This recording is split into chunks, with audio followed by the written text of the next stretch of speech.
Bismillahirrahmanirrahim. Assalamualaikum warahmatullahi wabarakatuh. Innal hamdalillah nahmaduhu wa nasta'inuhu wa nastaghfiruh wa na'udzu billahi min shururi anfusina min sayyiati a'malina. May yahdihillahu fala mudilla lahu wa may yudlil fala hadiya lahu. Asyhadu an la ilaha illallah wa asyhadu anna Muhammadan abduhu wa rasuluhu la nabiyya ba'dah. Amma ba'd, fa inna asdaqal hadithi kitabullah wa khairal huda Muhammadin sallallahu alaihi wasallam wa syarral umuri muhdatsatuha wa kullu muhdatsatin fid dini bid'ah wa kullu bid'atin dhalalah wa kullu dhalalatin finnar. Para jemaah rahimani wa rahimakumullah, kita masih melanjutkan kajian kita pada surat-surat akhir dari juz 30. Hari ini kita akan mempelajari surat Al-Alaq.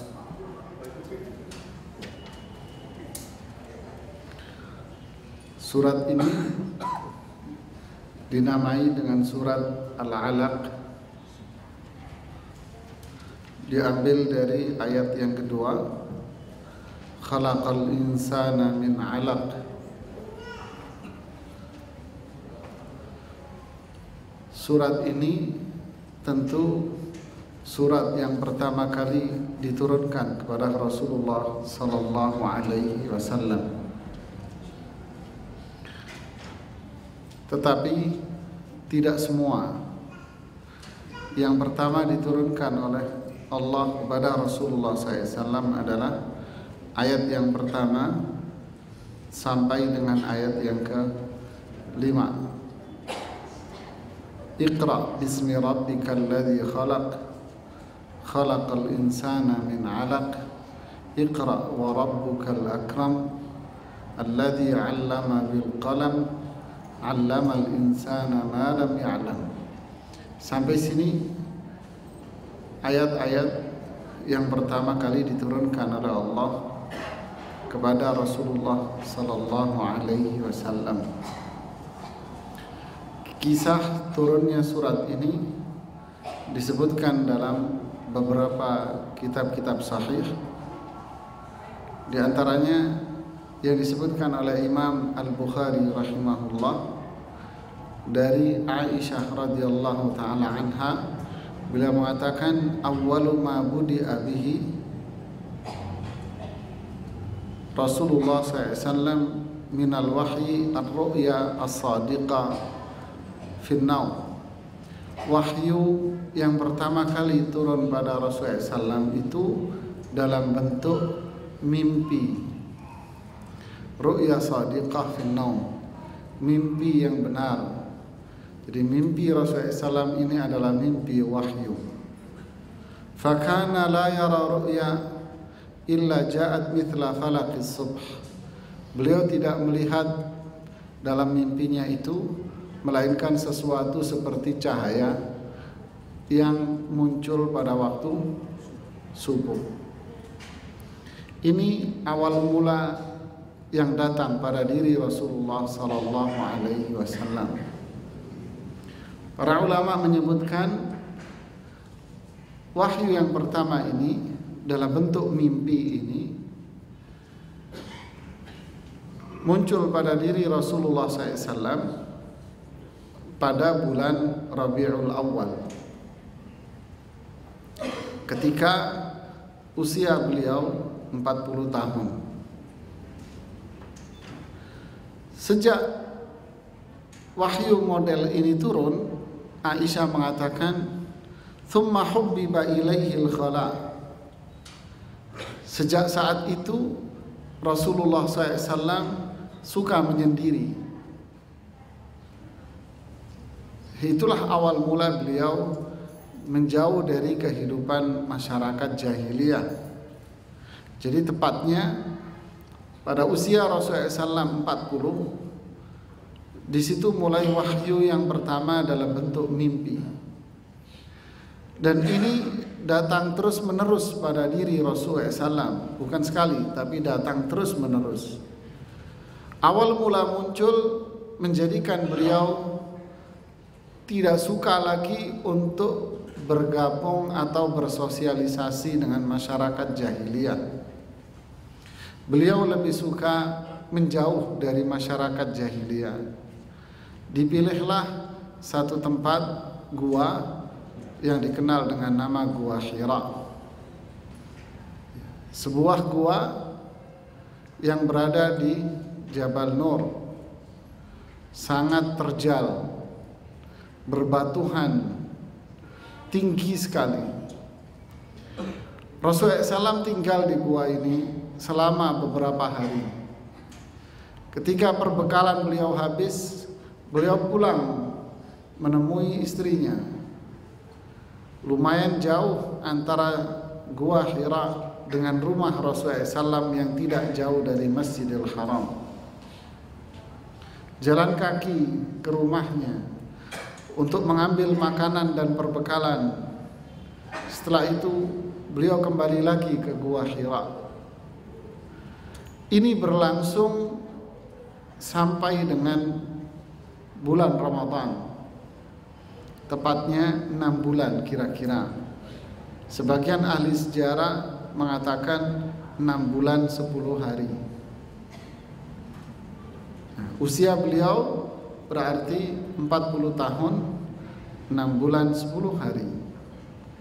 Tepat di hari itu turunlah wahyu dengan turunnya malaikat Jibril kepada Rasulullah sallallahu alaihi wasallam ketika beliau berada di dalam gua Hira.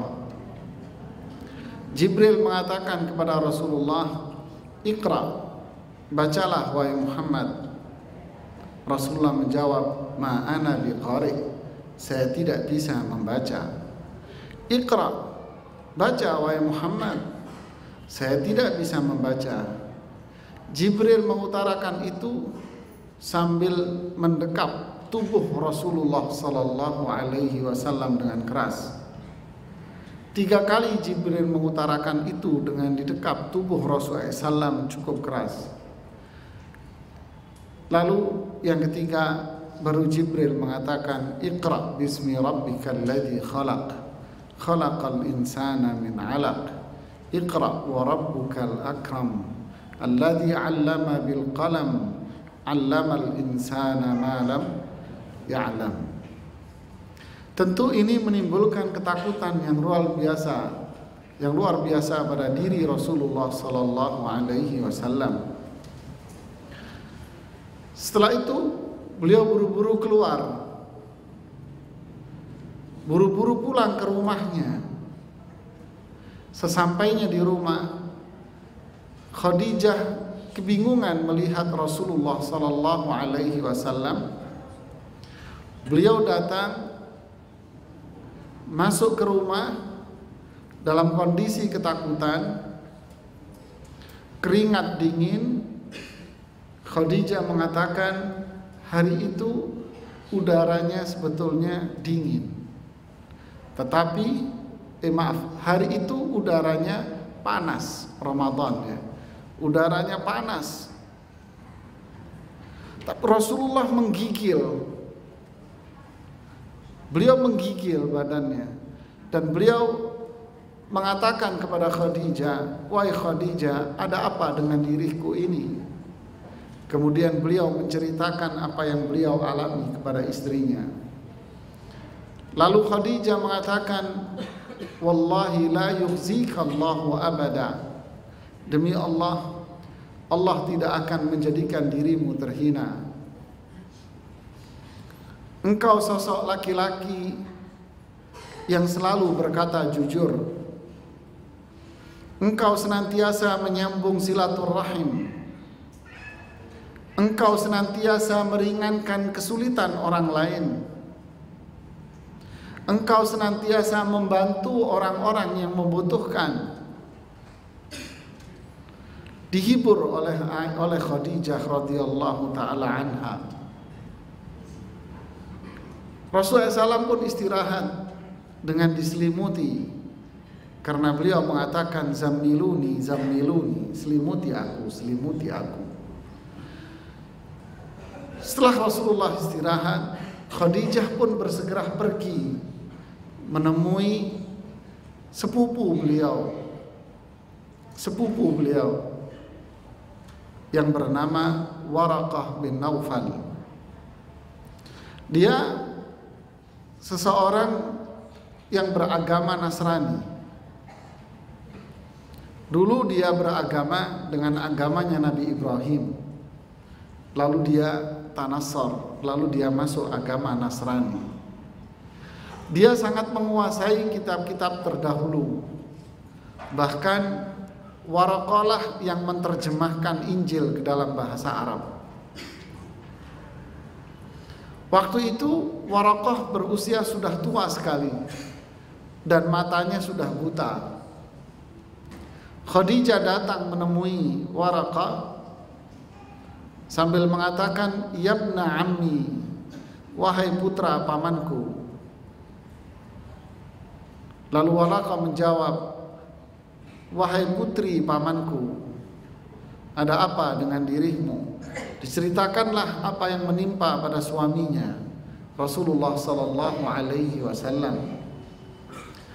Setelah mendengar kisah itu, Waraqah mengatakan, "Hadza huwa an-namusul ladzi jaa'a bihi Musa." Itu adalah namus.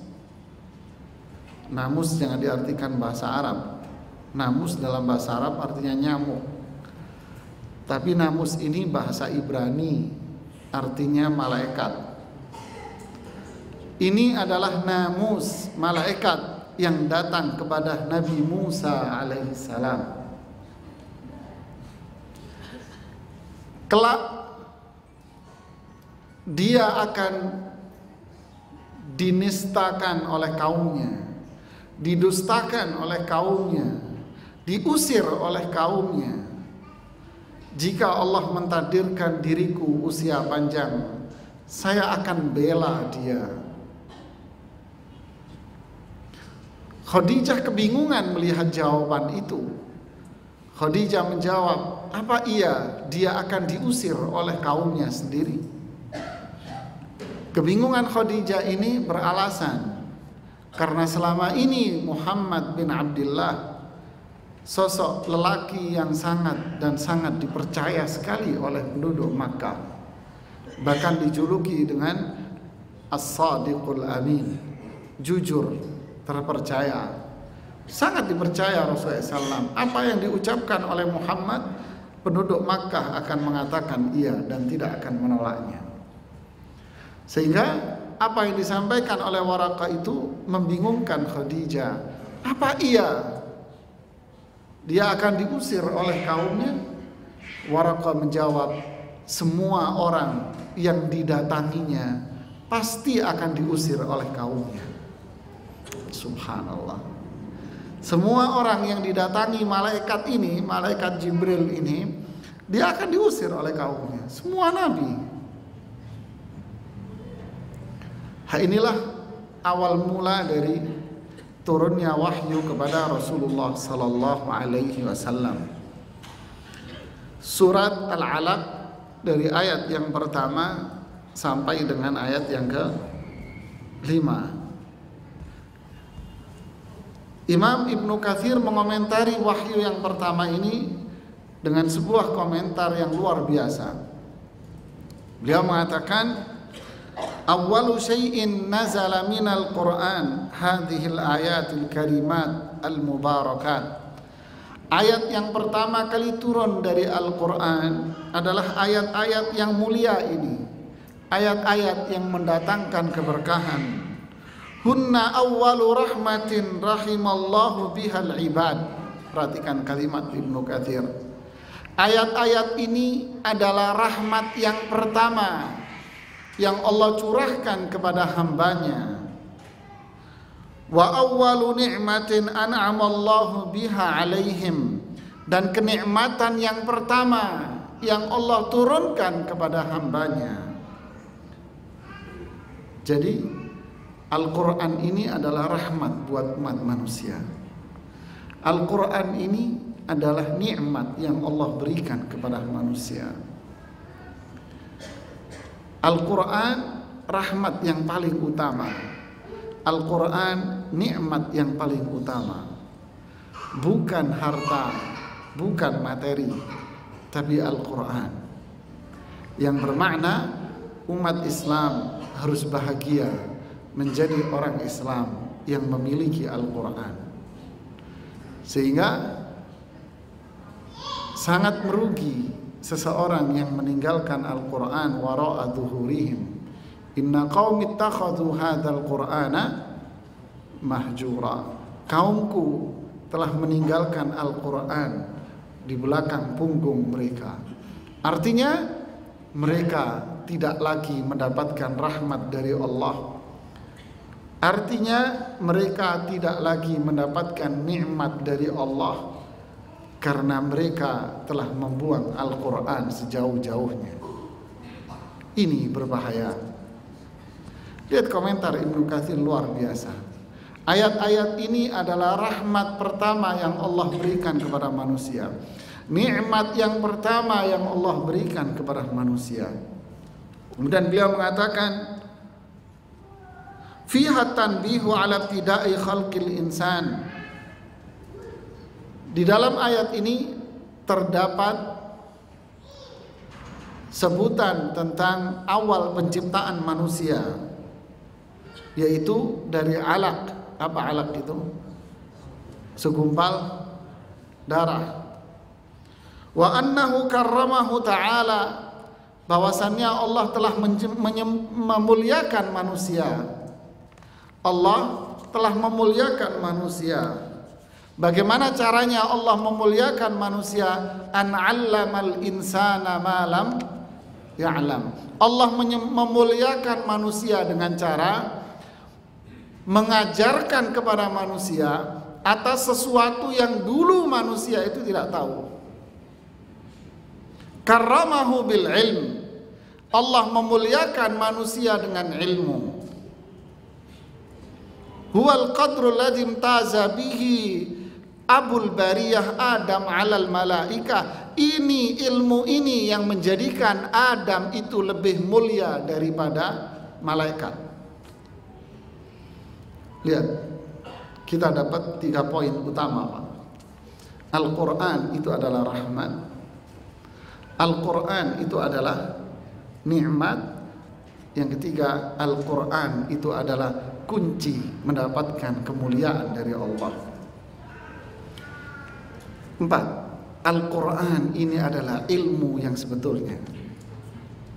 Sampai kata Imam Asy-Syafi'i rahimahullah, kalau kalian bicara ilmu, itu adalah firman Allah dan sabda Rasulullah SAW. Ini baru ilmu. Selain itu bukan ilmu, kata beliau. Inilah yang dimaksud dengan ilmu. Ilmu ini yang menjadikan manusia itu mulia, Pak. Ilmu ini yang menjadikan Adam alaihissalam itu lebih mulia dari malaikat.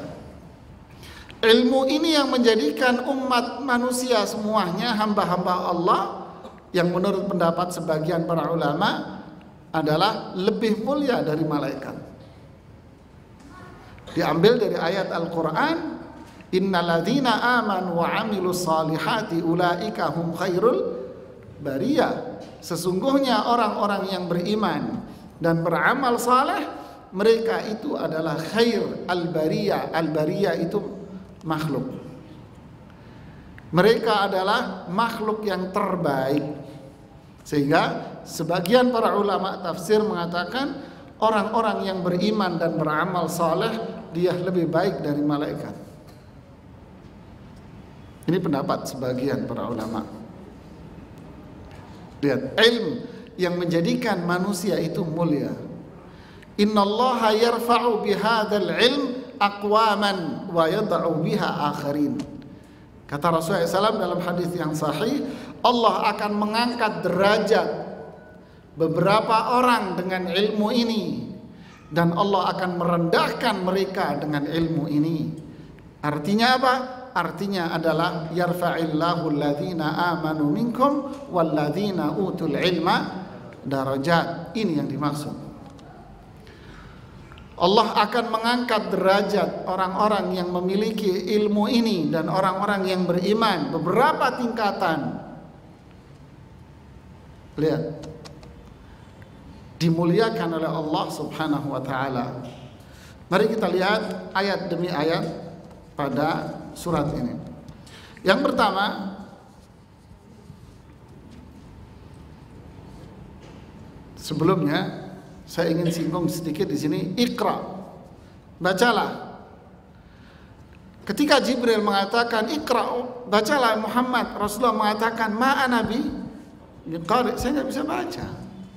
Jadi Rasulullah Sallallahu Alaihi Wasallam, beliau adalah sosok yang ummi. Apa ummi itu? Tidak bisa baca dan tidak bisa menulis. Seperti pada surat Al-Jum'ah, huwallazi ba'atha fil ummiyina rasula. Dialah Allah yang mengutus di antara orang-orang ummi yang nggak bisa baca dan nggak bisa nulis itu seorang Rasul. Rasulullah tidak bisa baca. Kalangan Rasulullah SAW tidak bisa baca. Banyak sahabat yang tidak bisa baca. Banyak sahabat yang nggak bisa nulis. Makanya ketika perang Badar selesai, perang Uhud selesai, sebagian mereka ditawan pada waktu perang Badar. Apa timbal baliknya? Timbal baliknya adalah mengajarkan para sahabat itu untuk baca dan tulis. Mengajarkan kepada mereka baca tulis. Hafsah ketika menikah dengan Rasulullah Sallallahu Alaihi Wasallam, beliau punya teman namanya Syifa. Syifa ini pintar nulis, pintar baca dan pandai mengobati orang. Kata Rasulullah SAW, wahai Syifa, ajarin Hafsah ini baca tulis sebagaimana engkau mengajari dia mengobati. Ajari dia menulis, ajari dia baca. Subhanallah, ini pasti ada hikmah di balik itu semuanya. Hikmahnya apa? Hikmahnya disebutkan di surat Al-Ankabut ayat 48. Allah berfirman, "Wa ma kunta tatlu min qablihi min kitabin." Dulu kamu tidak bisa baca. Ini terjemahan bebas ya. Dulu kamu sebelum ini nggak bisa baca. Wala tahuttuhu yaminuk idzan lartabal mubtilun. Kamu tidak bisa baca dan nggak bisa nulis. Jika itu terjadi, maka semua orang-orang yang meragukan itu tambah ragu. Jadi inilah hikmahnya. Ini menunjukkan bahwa apa yang disampaikan oleh Rasulullah Sallallahu Alaihi Wasallam itu memang benar-benar wahyu. Kenapa? Asli nggak bisa nulis. Kalau beliau bisa baca, bisa nulis, apa ucapan mereka? Ucapan mereka seperti yang Allah sebutkan. Nanti mereka ragu, nanti mereka mengatakan ini tulisan Muhammad aja. Seperti ucapan ulil absar di Kompas. Al-Quran ini hanya tulisan orang-orang dulu aja. Ini tulisan orang-orang dulu. Ini karya tulis mereka. Subhanallah, bagaimana orang barat itu berhasil mencuci otak dia ya. Inilah hikmahnya. Kenapa Allah jadikan Rasulullah SAW itu ummi? Ini hikmahnya. Dan yang kedua,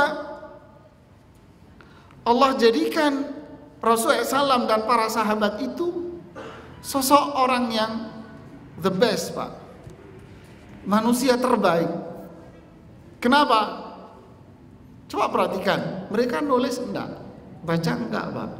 Terus bagaimana mereka bisa menghafal hadis Nabi, ayat-ayat Quran dan hadis Nabi? Hah? Emang kita kalau ayat Quran, Pak ada ayat Pak, dibacain 10 kali kakak apal-apal kamu. Apal pun udah nyampe di rumah bukra besok hilang tuh apalan. Iya kan? Apakah seperti itu? Dibaca oleh Rasulullah bolak-balik 10 kali, 20 kali biar mereka apa? Tidak. Terus bagaimana Quran ini nyampe ke kita? Inna nahnu nazalna dzikra wa inna lahu, Allah jaga. Gimana caranya? Di hati para sahabat itu dan hati para ulama. Caranya gimana? Oh, mereka tidak hafal? Iya. Bayangkan Rasulullah berceramah, Rasulullah membaca Al-Quran, beliau berceramah menyampaikan hadis, tidak ada satu koma pun yang luput dari periwayatan para sahabat itu.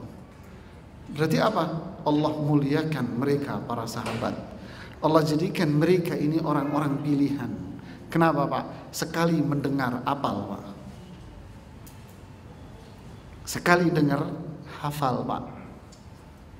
Sebagian orang disuruh menulis ayat Al-Quran, tulis. Dibentuk tim penulis. Sebagian yang lain modal kuping, Pak. Kita modal kuping. Modal kuping, keluar lupa juga ini ceramain apa. Bawa pulpen kagak, males. Mau ngikut para ulama dulu. Para sahabat sekali dengar hafal. Para ulama tabi'in sekali dengar hafal. Para ulama hadis Imam Bukhari, Muslim, Nasai, Tirmidzi, Ibnu Majah, mereka sekali dengar hafal, Pak. Imam Al-Bukhari, Imam Asy-Syafi'i, Imam Ahmad sekali dengar mereka itu hafal, Pak. Dan kalau sudah hafal nggak akan hilang, Pak, dari hati mereka. Subhanallah, ini hikmah besar. Ini orang pilihan. Suatu hari Imam At-Tirmidzi selesai menulis kitab Sunan At-Tirmidzi itu. Lalu beliau ingin mengecek hadis-hadis yang beliau sampaikan itu benar atau tidak kepada gurunya. Rumah Imam Tirmidzi itu di daerah Turmut, Asia Tengah. Pergilah ke gurunya di daerah, lupa saya kota mana, alhasil di Timur Tengah. Jadi dari Asia Tengah ke Timur Tengah. Naik kuda. Imam Tirmidzi itu kaya, kaya. Bajunya bagus, kudanya mewah gitu ya. Di kudanya itu ada kayak istilah kita terpal, Pak, untuk naruh barang. Nah, ditaruh kitab-kitabnya di situ. Sampailah beliau ke rumah gurunya. Datang ke rumah gurunya, Imam Tirmidzi mengatakan bahwa beliau telah selesai menulis hadis-hadis Rasulullah SAW dan beliau minta dicek. Silahkan diambillah buku itu. Di kudanya, ternyata Imam Tirmidzi salah ngambil kitab. Yang diambil itu adalah buku kitab yang masih kosong isinya, lembarannya kosong. Lembarannya itu kosong, nggak ada isinya. Salah ngambil beliau. Salah ngambil, yang di bawah kosong. Akhirnya terlanjur malu sama gurunya, lembaran kosong itu dibawa oleh beliau, ditenteng. Baca hadis-hadismu, dibuka kosong. Beliau sebutkan ribuan hadis yang telah beliau catat dari benaknya, satu demi satu. Gurunya tahu, wah Tirmidzi, ternyata bukumu kosong, kamu bohongin saya. Kata Imam Tirmidzi, tidak, saya tidak bohong. Apa yang saya sampaikan itu yang saya tulis. Saya nggak percaya, saya mau tes kamu. Saya punya 100 hadis yang tidak ada satu orang pun yang tahu. Hadis itu hanya saya yang tahu. Saya tidak pernah menceritakan 100 hadis ini kepada siapapun. Oke, silakan baca. Dibaca oleh gurunya 1 sampai 100. Gimana? Diulangi oleh Imam Tirmidzi seperti layaknya direkam dengan alat perekam. Direkam 1 sampai 100, disebutkan tanpa kurang 1 titik dan koma. Inilah para ulama. Jadi kalau orang-orang mereka barat meragukan, tidak mungkin, nggak bisa baca, nggak bisa nulis, bisa mendokumentasi, Inilah kekuasaan Allah. Inilah mereka orang-orang yang dipilih oleh Allah untuk menjaga Islam. Ayat yang pertama, Iqra bismi rabbikal ladzi khalaq. Bacalah. Kalau kita lihat dari komentar Ibnu Katsir tadi, artinya apa? Pelajarilah. Bismi rabbik, dengan menyebut nama Rabbmu. Maksudnya, kata Syekh Utsaimin rahimahullah, bacalah, belajarlah dengan meminta tolong kepada Allah Subhanahu wa taala. Karena bismillah atau maaf bismi rabbik artinya adalah dengan meminta tolong kepada Rabbmu. Bismi rabbik. Kenapa kok menggunakan Rabb, tidak menyebutkan bismillah? Karena ini wahyu yang pertama. Sehingga yang disebutkan adalah hal-hal yang berkaitan dengan penciptaan. Iqra, bacalah dengan meminta tolong hanya kepada Rabbmu yang telah mencipta, yang telah menciptakan segala sesuatu. Alladzi khalaq. Baca, pelajari. Apa itu? Alladzi khalaq, Rabb yang telah menciptakan segalanya. Khalaqal insan, yang telah menciptakan manusia, menciptakan segalanya, termasuk di dalamnya manusia. Tapi setelah itu Allah mengkhususkan manusia. Khalaqal insan. Lalu setelah itu Allah mengkhususkan manusia. Allah yang telah menciptakan manusia min alaq. Setelah menyebutkan secara umum bahwa semua yang ada di alam ini adalah ciptaan Allah, semuanya tanpa terkecuali. Dan Allah lah yang menciptakan manusia min alaq, dari segumpal darah. Menunjukkan, kata para ulama tafsir, menunjukkan bahwa Allah memuliakan manusia melebihi ciptaan yang lain dengan cara menyebutkan penciptaan manusia secara khusus. Seperti pada ayat surat Al-Isra ayat 70, "Walaqad karramna bani Adam wa hamalnahum fil barri wal bahr wa razaqnahum minat thayyibat wa faddalnahum ala katsirin mimman khalaqna tafdila." Sungguh kami telah muliakan anak keturunan Adam, dan kami tempatkan mereka di lautan dan di daratan, dan kami berikan rezeki kepada mereka dari hal-hal yang baik, dan kami muliakan mereka dari semua apa yang aku ciptakan dengan sebuah kemuliaan. Jadi manusia jauh lebih mulia dari makhluk-makhluk Allah yang lainnya. Ini, Iqra, baca, pelajari apa yang telah Allah ciptakan di alam semesta ini. Ini berkaitan dengan apa? Al-Qadar, ciptaan, penciptaan alam, fenomena alam. Pelajari apa yang telah Allah ciptakan di alam semesta ini. Kemudian Allah mengatakan, Iqra wa rabbukal akram. Kemudian Allah menyebutkan lagi, bukan mengulangi. Ini bukan pengulangan. Iqra, bacalah, pelajarilah. Wa rabbukal akram, dan Rabbmu sungguh maha mulia. Alladzi 'allama bil qalam, yang mengajarkan kalian dengan pena. 'Allamal insana ma lam ya'lam. Apa bedanya yang pertama dengan yang ini? Para ulama mengatakan yang pertama itu berkaitan dengan penciptaan dan alam semesta. Yang kedua berkaitan dengan syariat Islam. Maknanya, pelajarilah, renungilah ciptaan-ciptaan Allah.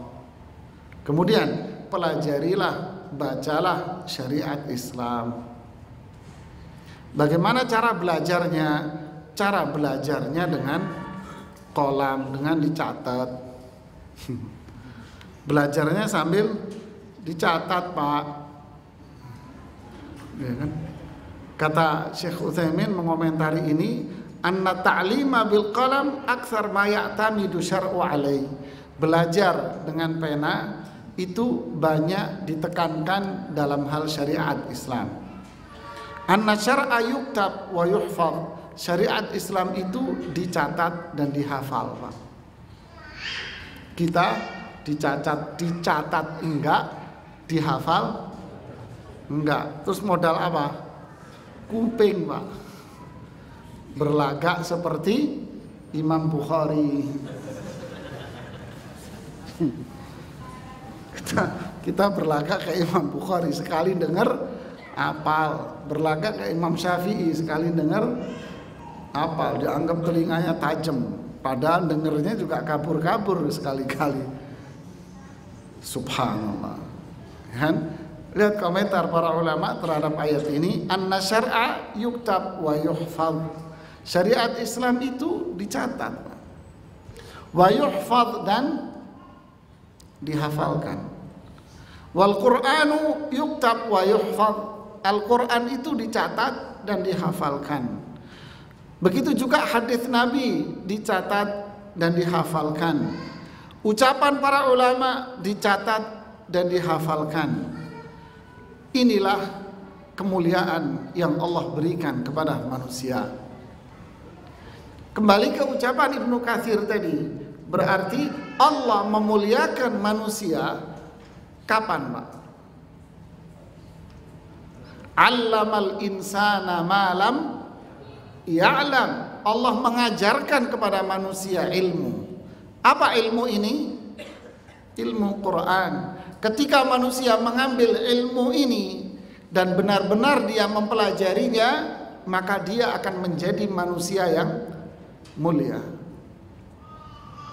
Ketika manusia meninggalkan Al-Quran sejauh-jauhnya, maka lahirlah dia manusia yang hina. Seperti siapa? Orang-orang kafir yang disebutkan di Al-Bayyinah yang kita jelaskan itu. Innalladzina kafaru min ahlil kitabi wal musyrikin fi nari jahannam khalidina fiha ulaika hum syarrul bariyah. Mereka itu adalah manusia, mereka itu adalah makhluk yang paling buruk. Itu kan orang kafir. Oke, orang yang mengaku dirinya muslim. Dulu di zaman Rasulullah SAW, manusia itu hanya ada dua kelompok, Pak, di awal-awal Islam. Kalau enggak dia beriman atau kafir. Sampai Rasulullah hijrah ke Makkah, sampai terjadinya perang Badar, dan Rasulullah dengan para sahabat menang dalam pertempuran itu, maka menjadikan orang-orang munafik yang ada di kota Makkah melihat kekuatan Islam begitu besar, akhirnya muncullah kelompok yang disebut dengan kelompok bunglon. Siapa? Munafik. Muncul jenis ketiga, yaitu kelompok munafik. Kelompok munafik meninggalkan Quran. Yaquluna bi afwahihim ma laysa fi. Dia mengucapkan dengan mulutnya tapi hatinya tidak seperti itu. Wallahu ya'lamu innal munafiqina lakadzibun. Allah Maha tahu orang munafik itu pembohong. Dan ciri-ciri orang yang seperti ini, wa idza ra'aitahum tu'jibuka ajsamuhum. Orang yang kini kadang penampilannya keren-keren, Pak. Wa iyaqulu tasma' liqaulihim. Kalau dia bicara, wah, orang bisa terpukau semuanya, Pak. Manis kata-katanya. Padahal ini orang meninggalkan Quran. Ini Quran yang bilang, Pak.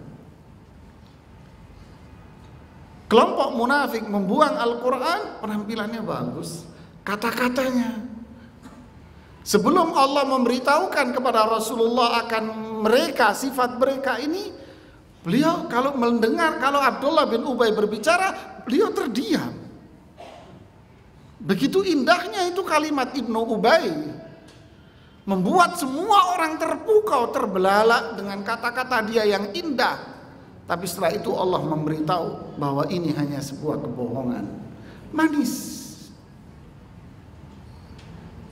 Jadi kesimpulannya apa, Pak? Kesimpulannya adalah anjuran untuk mempelajari Al-Quran, mempelajari Islam. Kemuliaan ada pada mereka yang belajar Al-Quran. Jangan terpukau dengan orang-orang yang berkata manis, berpenampilan indah. Kenapa? Qarun itu penampilannya indah, Pak, kaya, punya duit, indah.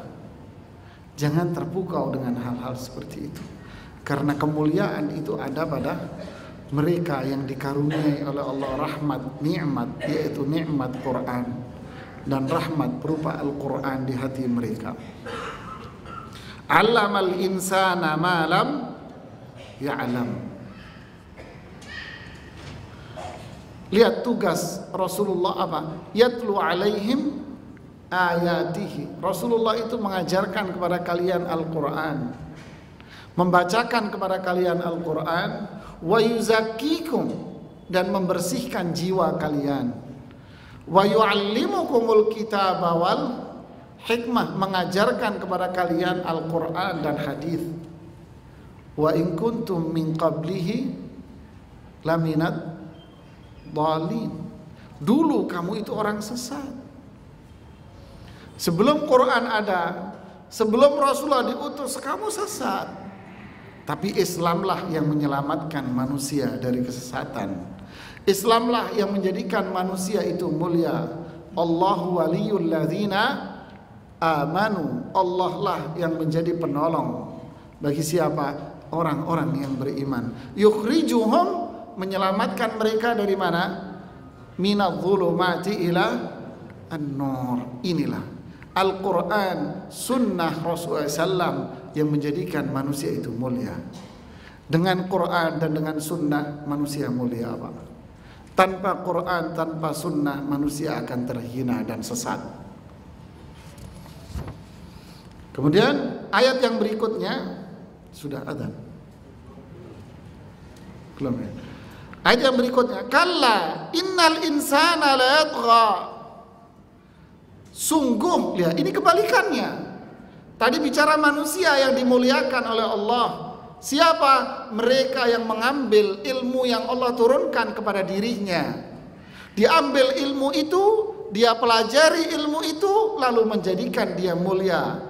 Ada sisi lain, kelompok lain dari manusia. Kalla, sungguh, innal insana la yatgha. Sungguh manusia itu la yatgha. Apa yatgha itu? Tughyan. Tughyan, apa tughyan? Melampaui batas. Melampaui batas. Tughyan. La yatgha, manusia melampaui batas. Inna jahannama kanat mirsada. Sungguh neraka jahanam itu senantiasa mengintai. Mengintai siapa? Littaghina ma'aba. Al-Quran, maaf, neraka jahanam itu mengintai. Kalau bahasa kita, dipelototi terus sama neraka. Siapa itu? Orang-orang yang hidupnya melampaui batas.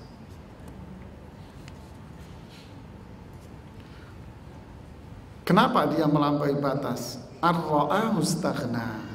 Ketika dirinya sudah menganggap, ketika dia menganggap dirinya hebat. Ketika dia menganggap dirinya sudah cukup, sudah hebat, sudah nggak butuh, sudah mampu, dunia di tangan saya, apapun bisa saya perbuat, saya nggak butuh sama Anda. Saya sukses karena jerih payah saya seperti ini karena kepintaran saya sukses dalam usaha saya karena saya gigih, karena saya dan karena saya. inilah orang yang melampaui batas, Pak. Seorang direktur perusahaan memotivasi karyawannya, dulu saya pedagang kaki lima, tetapi karena saya gigih bekerja, maka saya mendapatkan ini semua. Apa yang saya peroleh? Karena kegigihan saya. Wah, ini ponakannya Fir'aun ini, Pak. Ini cucunya Fir'aun rupanya ini, Pak. Hai, karena saya dan karena saya dan karena saya. Istaghna, merasa dirinya sudah cukup, nggak butuh sama Allah. Kalau udah sehat, merasa dirinya sudah lupa daratan. Udah kaya, merasa dirinya sudah the best dengan duit yang dia miliki. Cucunya Korun ini, Pak. Inilah orang kalau sudah memiliki watak seperti ini, Pak, tughyan, pasti dia akan melampaui batas. Apa yang dimaksud melampaui batas? Dia akan keluar dari jalur Allah. Karena Allah mengatakan bahwa hukum ini adalah batas. Tilka hududullah. Hukum yang Allah turunkan, Al-Quran ini adalah ibarat sebuah batas. Manusia yang tidak taat, menganggap dirinya kuat, dia akan membuat jalur sendiri. Dia akan lompat dari tembok yang sudah Allah tetapkan.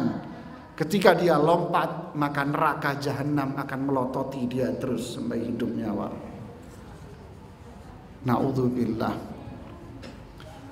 Kita dengarkan azan, kemudian kita sholat, lalu kita lanjutkan sedikit pembahasan.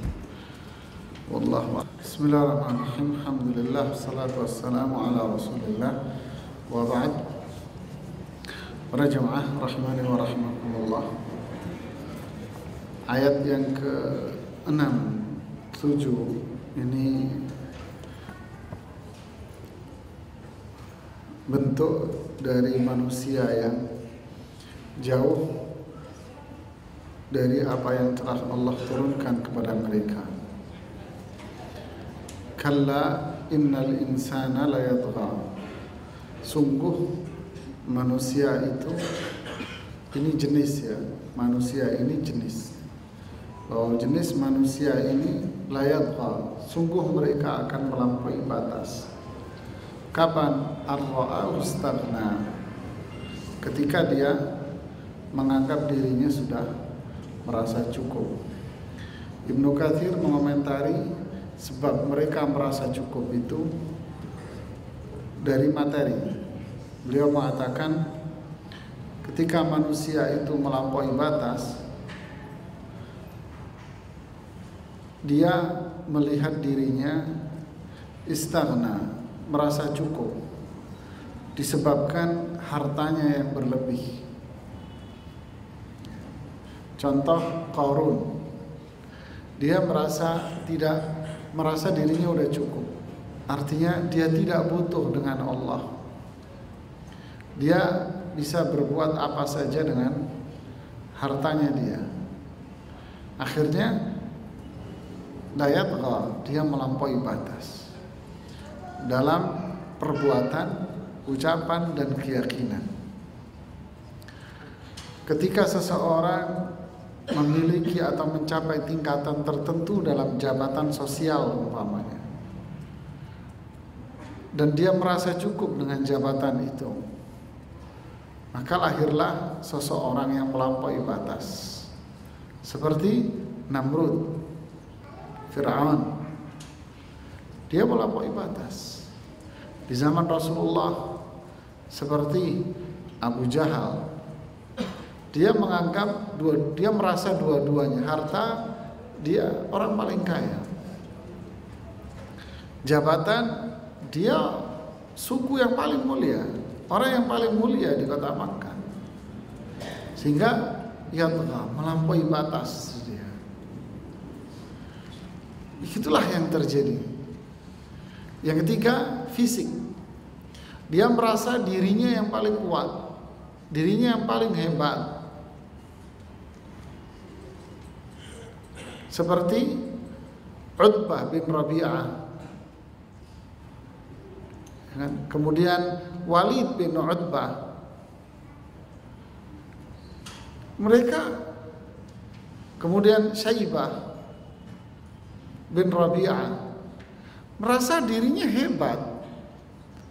Umayyah bin Khalaf merasa dirinya jagoan, sehingga dia menantang para sahabat Rasulullah SAW. Pada waktu perang Badar, bertiga keluar, maju ke depan, keluar dari barisan dan maju ke depan. Lalu dia dihadapi oleh para sahabat Ansar. Mereka mengatakan, "Wahai Muhammad, siapa ini yang melawan saya? Kerucu-kerucu begini ngelawan saya. Orang-orang kecil begini ngelawan saya. Keluarkan orang-orang yang paling kuat yang kamu miliki, wahai Muhammad." Dengan sombongnya menganggap dia paling hebat. Ternyata sekali lompat lehernya sudah melayang. Sekali tebas tubuhnya sudah terkapar oleh Ali bin Abi Thalib dan Hamzah. Itulah mereka yang menganggap dirinya sudah hebat. Komandan Persia Hurmuz, seseorang yang menganggap dirinya paling hebat, paling kuat dirinya, melampaui batas. Kekejamannya, kezalimannya luar biasa, kejam, sangat kejam. Ketika dia berhadapan dengan Khalid bin Walid, Khalid tidak butuh waktu berjam-jam dan bermenit, jangankan jam-jam, gak butuh menit. Sekejap matanya Khalid, Hurmuz terkelepar di depan matanya dia. Jadi itulah Pak, ar-ra'a hustagna, menganggap dirinya itu gak butuh sama Allah, karena dia merasa dirinya hebat dari segala sisi, harta, jabatan, kedudukan, kekuatan fisik. Tagha, melampaui batas akhirnya. Lihat para sahabat radhiyallahu ta'ala an. Mereka para sahabat yang dikasih oleh Allah karunia harta, kekayaan, justru menganggap dirinya orang yang rendah. Orang yang rendah. Sahabat yang dikasih oleh Allah kekuatan fisik, dia menganggap dirinya orang biasa. Sahabat yang memiliki kedudukan jabatan tinggi, dia menganggap dirinya orang rendahan. Umar bin Khattab dicaci maki oleh seorang perempuan, justru beliau tidak mau menunjukkan dirinya. Justru beliau tetap melayani perempuan itu, mengambilkan makanan, memasakkan makanan itu untuk mereka, menyajikan makanan itu untuk mereka, sehingga perempuan itu mengatakan, "Sungguh engkau laki-laki yang jauh lebih mulia daripada Umar ibn Khattab." Tidak mau, padahal beliau presiden, Khalifatul Mu'minin, Amirul Mu'minin. Begitulah mereka. Kenapa? Karena diajari oleh seorang guru yang tidur di bawah pohon kurma dengan punggung yang membekas dari batang-batang kurma. Afala attakhidhu laka watta'a, kata Umar, "Ya Rasulullah, wahai Rasulullah, apakah saya ambilkan engkau kasur, bantal?" Rasulullah menjawab, "Mali walid dunya, apalah nilainya sebuah dunia, wahai Umar." Ini gurunya. Ketika Umar ibn Khattab mengangkat Abu Ubaidah Amir bin Jarrah menjadi komandan besar pasukan muslimin di Syam, SK pengangkatan itu hanya dikantongin saja oleh Abu Ubaidah, tidak diberitahu kepada siapapun. Tetap beliau berposisi sebagai pasukan biasa. Hingga Umar sendiri yang mengirimkan surat kepada Khalid bin Walid, yang menunjukkan surat itu pencopotan Khalid sebagai komandan besar pasukan Islam di Syam dan pengangkatan Abu Ubaidah sebagai komandan besar. Khalid membaca surat itu, beliau buru-buru mendatangi Abu Ubaidah sambil mengatakan, "Wahai Abu Ubaidah, kenapa engkau diam dari SK pengangkatan Amirul Mukminin? Kenapa engkau diam?" Abu Ubaidah mengeluarkan kertas SK dari kantongnya sambil mengatakan, "Wahai Khalid bin Walid, kita diutus oleh Allah, kita dilahirkan oleh Allah ke muka bumi ini bukan cari ini, bukan cari kertas ini. Kita lahir di dunia untuk ibadah, bukan ini. Pimpinlah pasukan, wahai Khalid." Ini Pak, manusia-manusia mulia, dua sifat yang berbeda. Kenapa? Karena mereka menjadikan Al-Quran itu di hati mereka, sehingga benar-benar Allah memuliakan. Kunna idza ta'allamna 10 ayat, kata Ibnu Mas'ud, kami dulu belajar Quran bersama Nabi. Kalau kami mempelajari 10 ayat dengan Rasulullah SAW, kami tidak berani menambah ayat yang ke-11 sampai kami pandai membacanya, faham artinya, kami bisa mengamalkannya, baru kami mau nambah ayat yang berikutnya. Kita ibarat gentong Pak, dicekokin dengan pelajaran yang banyak, yang penting ujian lulus Pak. Iya kan? Ini yang terjadi di pendidikan sekolah kita. Yang penting sekolahnya lulus, ya kan? Lalu pada ayat yang ke-8 di situ ada ancaman, inna ila rabbika ruj'a. Ingatlah wahai manusia yang melampaui batas, kamu akan dikembalikan kepada Allah. Menarik Pak, Allah membahasakan hukum syariat yang Allah turunkan kepada Rasulullah dengan bahasa batas. Tilka hududullah. Ala wa inna likulli malikin hima, ala inna himallahi maharimu. Di surat An-Nisa Allah mengatakan, itulah hukum-hukum Allah yang berupa batasan. Lalu Rasulullah mempertajam di hadis Nu'man bin Bashir, setiap pemilik itu memiliki batasnya. Batas apa yang dia miliki. Allah pun memiliki batas-batasnya, yaitu hukum-hukum haram. Jangan melampaui batas dari sini. Jangan melampaui batas dari tembok yang sudah Allah tetapkan, ini jangan.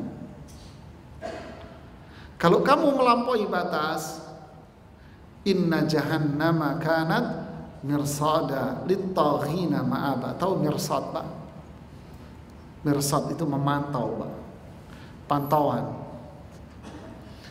Neraka jahanam itu akan menanti, menunggu sambil memantau orang-orang yang siapa? Lit-taghina, orang-orang yang melampaui batas. Ditunggu Pak. Tahu kambing umpama, binatang kijang yang terlepas dari rombongannya, siapa yang mengintai? Harimau. Kan gitu kan, singa sama harimau. Kenapa? Salahmu sendiri melepaskan diri. Coba dia gabung, aman. Kan gitu kan? Begitulah. Toh kamu mau pergi kemana? Fa'aina tadhhabun. Kamu mau pergi kemanapun, maka jawabannya tetap satu, inna ila rabbika ruj'a. Kamu mau pergi kemanapun dengan hawa nafsumu, dengan pikiranmu yang melanglang buana, dengan perilakumu yang melanglang buana kesana kemari dengan kekufuranmu, toh kamu akan kembali kepada Allah. Inna ila rabbika ruj'a. Kamu akan kembali kepada Allah. Inna ilaina iyabahum thumma inna alaina hisabahum. Kamu akan kembali kepada kami, kata Allah, dan kami yang nanti akan menghisab perbuatanmu. Mau dilempar kemana? Kamu mau melempar dirimu kemana? Nanti akan kembali ke kandang kayak burung dara, Pak. Mau dilempar kemanapun dia akan balik ke kandang situ sudah. Na'udzubillah. Jadi ayat yang ke-8 ini apa maknanya? Ancaman. Inna ila rabbika ar-ruj'a. Kamu akan kembali kepada Allah. Dan semua manusia akan kembali kepada Allah. Ini ancaman sekaligus peringatan, teguran, sekaligus nasihat. Jangan sampai kita melampaui batas. Ujung dari perjalanan mereka itu akan berbahaya. Kesengsaraan di dunia dan kesengsaraan di akhirat. Wallahu a'lam bishawab. Nanti kita lanjutkan pada ayat yang berikutnya pada pertemuan selanjutnya. Wallahu a'lam bishawab. Barangkali ada yang ingin ditanyakan, silakan.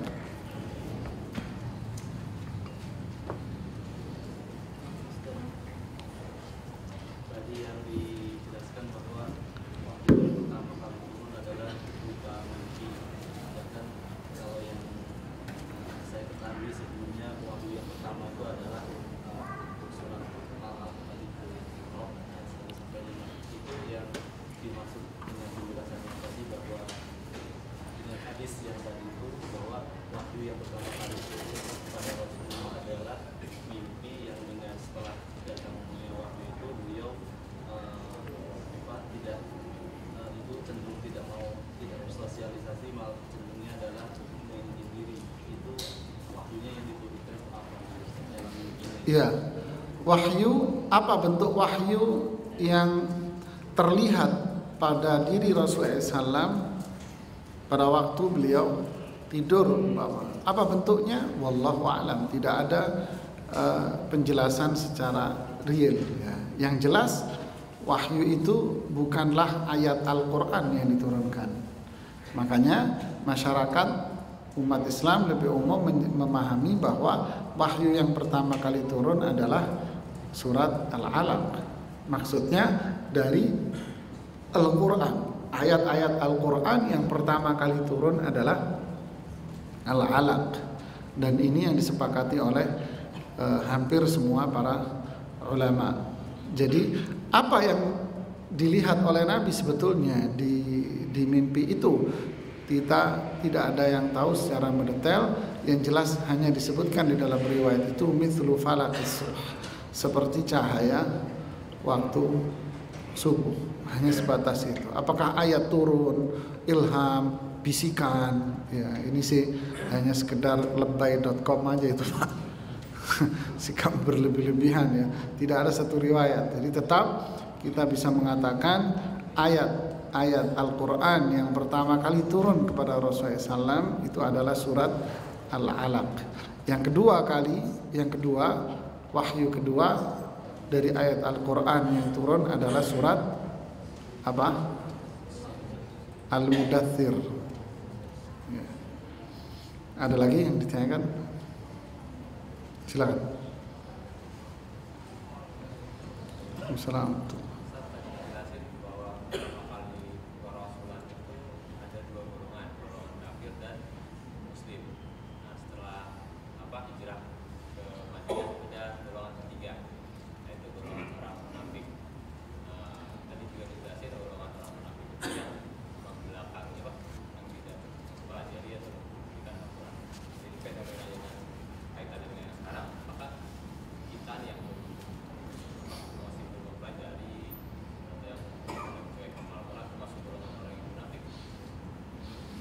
Iya, barakallahu fiik. Siapa golongan orang-orang munafik itu? Mereka orang-orang munafik ini banyak disebutkan oleh Allah di dalam Al-Quran. Ciri-cirinya, kalau para ulama kita membagi kemunafikan itu ada dua. Ada kemunafikan yang berkaitan dengan keyakinan dan ada kemunafikan yang berkaitan dengan perbuatan. Kemunafikan yang berkaitan dengan keyakinan itu adalah muncullah kelompok-kelompok yang keluar dari jalur akidah Islam ahlu sunnah wal jamaah. kemunafikan yang berkaitan dengan perbuatan seperti yang disebutkan di beberapa ayat, seperti umpama idza qaumu ila sholati qaumu kusala, kalau salat malas. Kemudian adkhalus salati alal munafiqin salatul isya'i wa salatul fajri, salat yang paling berat bagi orang munafik salat isya dan salat subuh. Bagi siapa? Bagi orang munafik di zaman Nabi. Orang munafik zaman sekarang semuanya malas, Pak. Ya kan? Munafik zaman Nabi isya sama subuh malas. Munafik sekarang semuanya malas. Ya kan? Pertanyaannya, siapa yang lebih munafik? Zaman sekarang, zaman Nabi? Jawab sendiri. Orang yang seperti ini akan melahirkan apa? Idza hadatsa kadzab, banyak bohongnya. Kalau janji banyak diingkari. Kalau berseteru pasti dia curang. Kalau dikasih amanat nanti diingkari, dikhianati. Ini ciri-ciri yang berkaitan dengan amalia perbuatan mereka. Jadi disimpulkan mereka munafik ini siapa? Orang yang tidak mau beramal dengan Quran dan hadis Nabi. Orang-orang yang menyimpan kebencian sebetulnya dengan Islam. Makanya disebut dengan nifaq. Kebencian dalam hatinya cuman sama dia dikemas dengan kebaikan. Seakan-akan dia orang baik. Padahal di dalam hatinya dia tidak menyukai Islam. Inilah orang munafik. Kemudian, apakah kita boleh mengatakan bahwa orang sekarang apa posisinya di mana? Kita tidak boleh mengotak-ngotakkan atau mempeta-petakan manusia yang seperti ini. Kita berkewajiban wa ma'alar rasuli illal balagh. Kita hanya menyampaikan hukum. Ya, kita tidak boleh memeta-petakan. Oh, kelompok ini kelompok munafik, oh ini kelompok orang beriman. Kita siapa, Mas? Ya, kita tidak boleh melakukan itu. Tugas kita hanya menyampaikan hukum, amar ma'ruf nahi munkar, menasehati, menegur seseorang. Selebihnya kita tidak berhak untuk membuat sebuah peta atau memvonis seseorang, maka ini bukan kewajiban kita. Ya. Ada yang tanyakan lagi? Silakan, Pak. Assalamualaikum.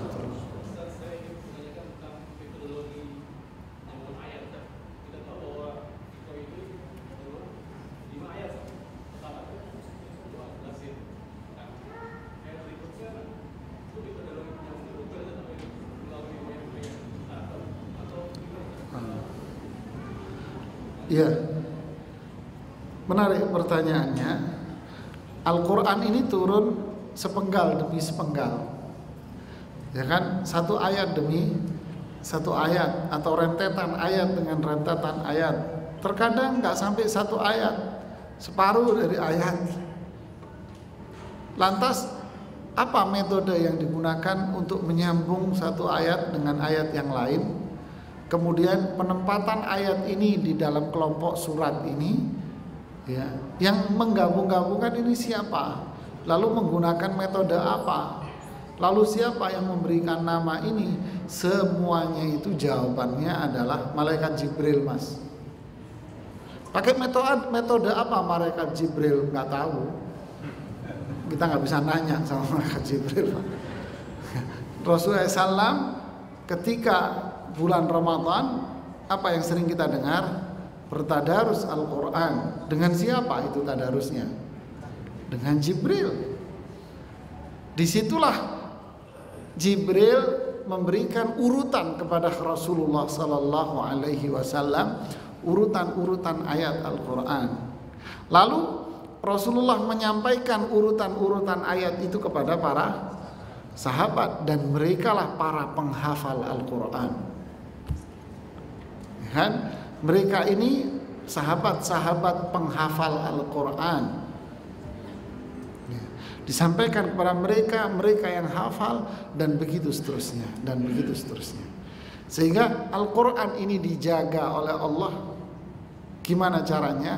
Di hati orang-orang beriman. Sanuqri'uka fala tansa. Kami yang akan bacakan Quran. Perhatikan, Allah melalui malaikat Jibril. Jibril membacakan Al-Quran urut-urutannya kepada Rasulullah sallallahu alaihi wasallam. Fala tansa, kamu tidak akan lupa sama sekali. Subhanallah. Sekali dengar gak akan lupa. Ini yang menjadikan Quran ini terjaga sampai sekarang. Jadi tidak sembarang orang yang melakukan penempatan ayat, membuat urutan ayat. Ini semua datangnya dari Allah. La tuharrik bihi lisanaka lita'jala bih. Inna alaina jam'ahu wa qur'anah. Ketika Quran dibaca, kamu jangan menggerakkan lidahmu wahai Muhammad. Jangan diikuti Jibril baca. Dengerin dulu malaikat Jibril baca. Ketika malaikat Jibril membaca, inna alaina jam'ahu, kami yang meletakkan ayat-ayat Quran itu di hatimu. Wa qur'anah, dan kami yang membacakan. Fa idza qara'nahu fattabi' qur'anah, kalau sudah kami membacanya, maka kamu ikuti bacaan Al-Qur'an itu. Barulah kamu baca. Ini metodenya. Jibril baca, Rasulullah dengerin. Ketika Rasulullah dengar, pendengaran Rasulullah ditempatkan oleh Allah di hati beliau. Setelah itu Rasulullah dengan mudah menirukan bacaan Jibril. Itu sudah. Ini aja metodenya sudah. Ada lagi? Silakan.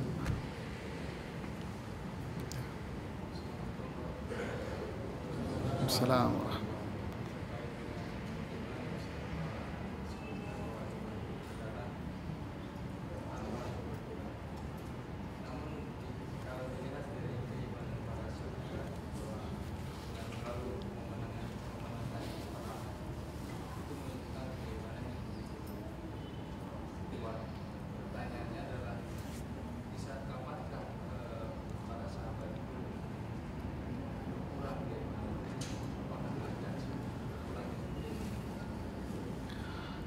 Ya.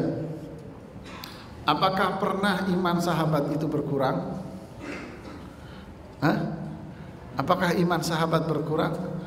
Tidak, Pak. Iman sahabat gak berkurang, Pak. Iman sahabat tidak berkurang, Pak. Justru iman sahabat selalu bertambah. Dalam kondisi yang paling genting pun, kondisi yang paling sulit pun, itu tidak menjadikan mereka down. Tidak akan. Ini janji Allah. Ketika mereka para sahabat itu pulang dari perang Uhud dalam posisi luka parah, terpojok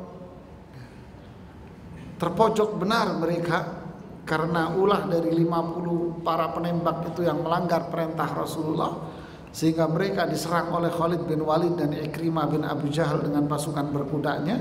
Waktu itu belum masuk Islam, sehingga benar-benar terpojok mereka. Dan banyak para sahabat yang terbunuh hingga mencapai 70 sahabat.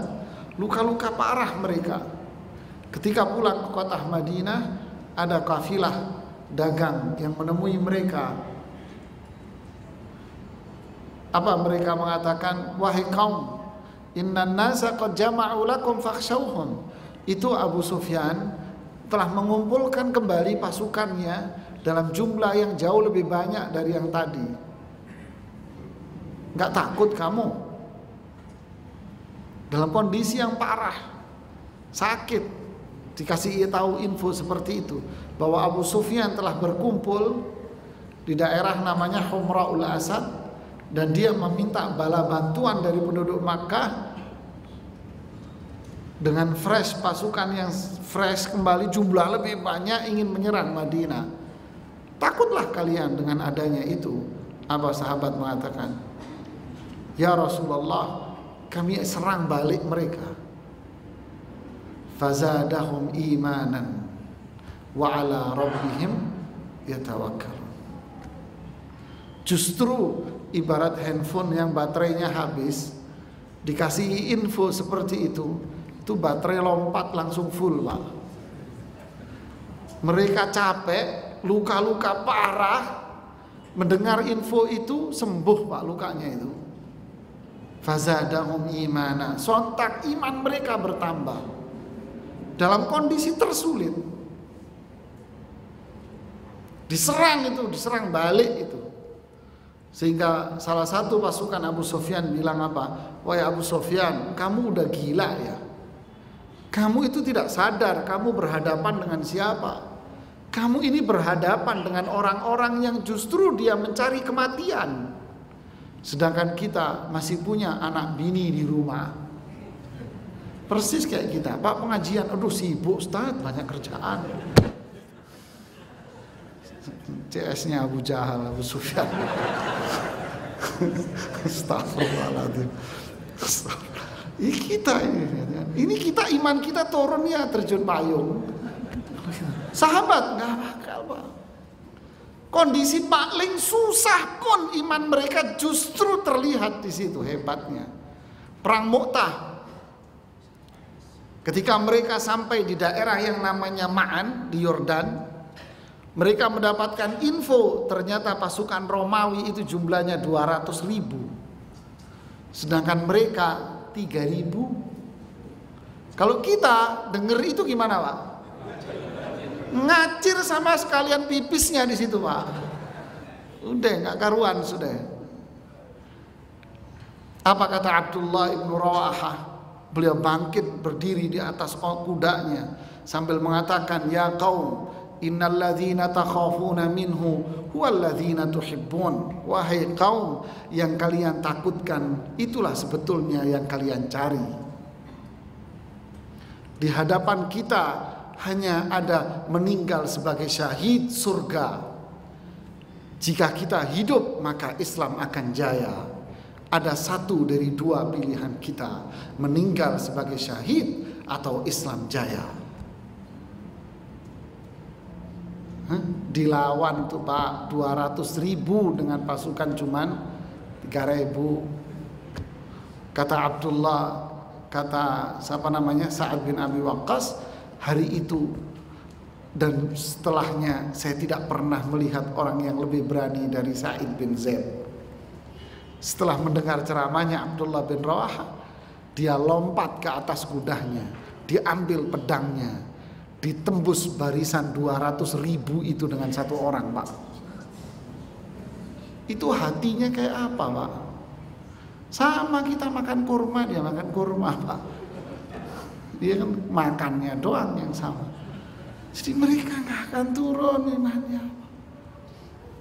Dan seterusnya. Kalau kita pelajari di sirah, subhanallahil azim, benar kalau mereka itu adalah orang-orang pilihan Allah untuk mendakwahkan Islam. Khalid diutus oleh Abu Bakar As-Siddiq, wahai Khalid, pergilah kamu ke daerah Persia, taklukkan negeri Persia, kirim surat ke Raja Persia, komandan perangnya Hurmuz. Apa? Masuk Islamlah kalian, pasti kalian selamat. Jika kalian tidak mau masuk Islam, bayarlah jizyah. Tidak, jika kalian tidak mau bayar jizyah, ketahuilah saya datang cari mati. Terus mau apa tuh orang, Pak? Saya datang mau cari mati. Mau apa, Pak? Yang baca, Pak, keringat dingin sekalian pipis, Pak, di situ, Pak. Mereka nggak ada ceritanya sahabat imannya turun, nggak ada. Kita yang imannya turun. Makanya Rasulullah mengatakan khairul quruni qarni, tsumma alladziina yalunahum, tsumma alladziina yalunahum. Sebaik-baik masa adalah masaku, lalu setelah mereka, lalu setelah mereka. Setelah itu akan muncul fitnah-fitnah yang begitu banyak. Ini fitnah ini yang menjadikan manusia itu turun imannya. Jadi kalau ada orang mengatakan sahabat itu manusia biasa, iman dia juga pernah turun, nah kita bisa meragukan dia, meragukan keimanan dia orang Islam apa orang Syiah, gitu kan. Ini yang bisa saya sampaikan, mudah-mudahan bermanfaat buat kita semuanya. Subhanakallahumma bihamdik, asyhadu an la ilaha illa anta, astaghfiruka wa atubu ilaik. Assalamualaikum warahmatullahi wabarakatuh.